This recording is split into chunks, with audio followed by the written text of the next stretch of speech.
first class online, and as you know, now you are in class 9, and the class 9 science syllabus is divided into 3 parts: physics, chemistry, and biology. Now, the first chapter corresponding to physics is the chapter motion. It's chapter number 8. I hope all of you have a copy of PDF that I sent you. And in this chapter, we will study mainly about the concepts of motion and rest. Okay.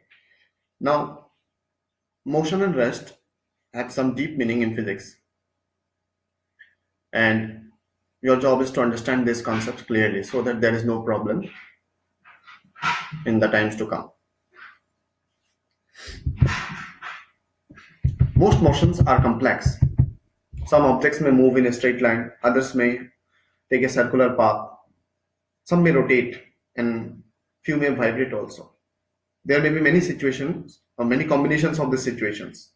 So in this chapter, we shall first learn to describe the motion of objects along a straight line, which is the simplest way in which an object can move. Straight line motion. Okay, it's a straight motion in a straight line. Then we will use equations to explain these motions, and slowly we will move into circular motion. So these are the points, these are the 3 steps in which we will proceed in this chapter. First, we will know what is motion and rest. Then we will try to describe the simplest possible motion along with equations and graphs. And third, we will understand what is circular motion. Now you see another. What is motion? Motion is the movement of the body from one point to another. Okay. Motion is what? It is the movement of the body from one point to another. Motion. But let me write it. Wait for a minute. Okay.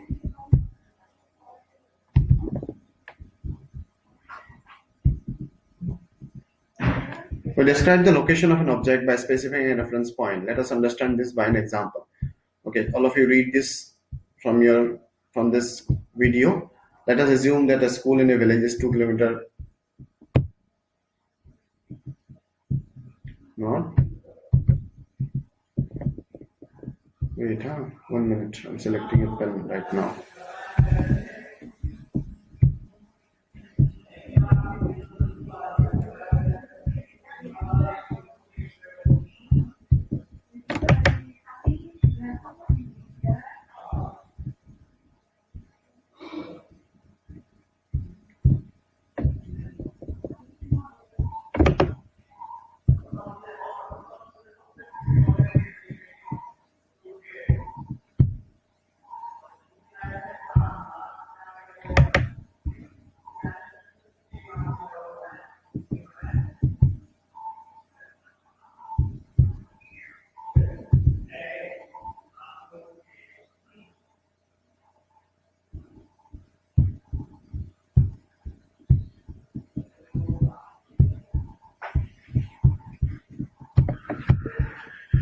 So motion is what? Motion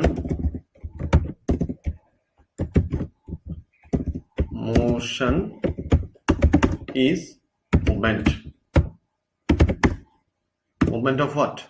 Movement of a body from one place to another. Clear? Now, but for movement to happen, we need a reference point. So there is a concept of reference point. Reference point. Now, how to understand that point? Now, suppose you are sitting by the side of the road and a car is passing by. You will observe the car to be in motion, but the person who is driving the car will feel that you are moving backwards. So for the driver, you are in motion, but for you, the car is in motion. So the concept of motion is relative. Similarly, if we come to the concept of rest, now you think about rest. Suppose there is a body which is at rest, or consider yourself to be sitting quietly at your home. Okay, now you are sitting quietly at your home and a car is passing by. If you consider the walls of your living room, they are at rest with respect to you. But for an observer inside the car who is passing by, he will see your house move backwards. Or even if he can see you, he will see that you are moving backward. So for him, the walls, you, all are in motion. From the concept of physics. Okay. So in physics, the concepts of motion and rest are all relative. There is no absolute thing. There is nothing absolute which is at rest always. So the concept of motion and rest, these concepts, motion and rest are relative concepts. This you remember. These are relative concepts. There is no point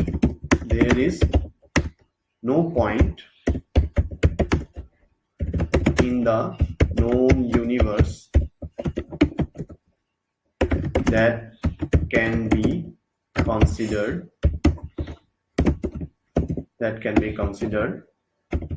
at rest, that can be considered at absolute rest. Okay, these points you can note down. So now let me ask you some questions. Now the questions are like this. What is the reference point? Best select best reference points. I will give you the situations. Okay, first situation is that you are sitting in your classroom.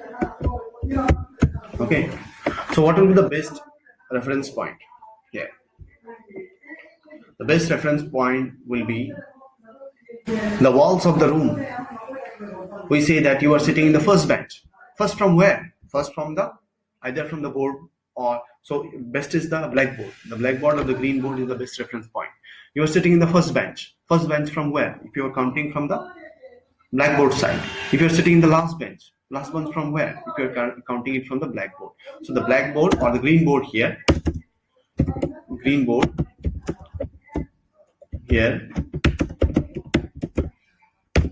is the reference point.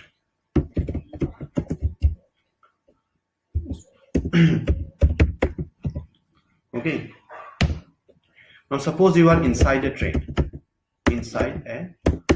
Where are you? You are sitting inside a train.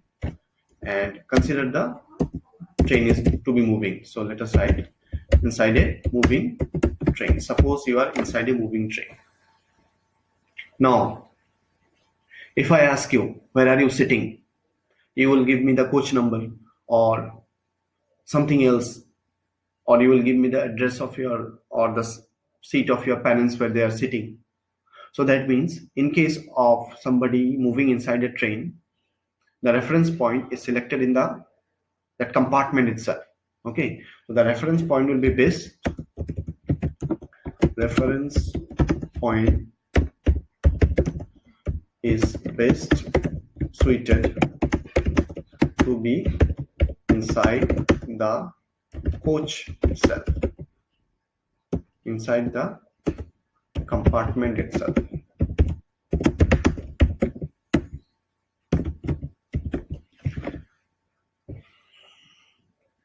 Now, one more example about reference point. If I ask you, what is the distance of your home from school? Simple question. You will have various answers. Somebody will say 1 kilometer, somebody will say 2 kilometers, somebody even say 5 kilometers. But the thing is that all of them are measuring the distance from the school. So that school is the reference point. Okay, so the school is the reference point from where measurements are made. And this reference point is generally known as origin of measurement. This reference point is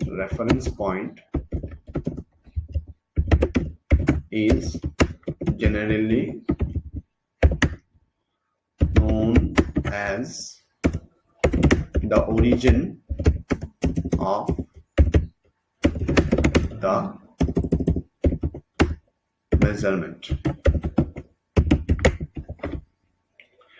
So to make a measurement of distance, we need a point of origin from where something is measured. So remember, 3 things you will remember today. First, rest and motion are relative. Second you will remember straight line motion is the simplest type of motion. Okay, I will write it down so that you can see it easily. Let me give one bullet. Important things to note.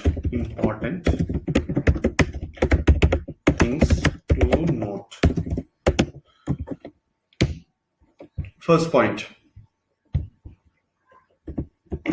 rest and motion are relative.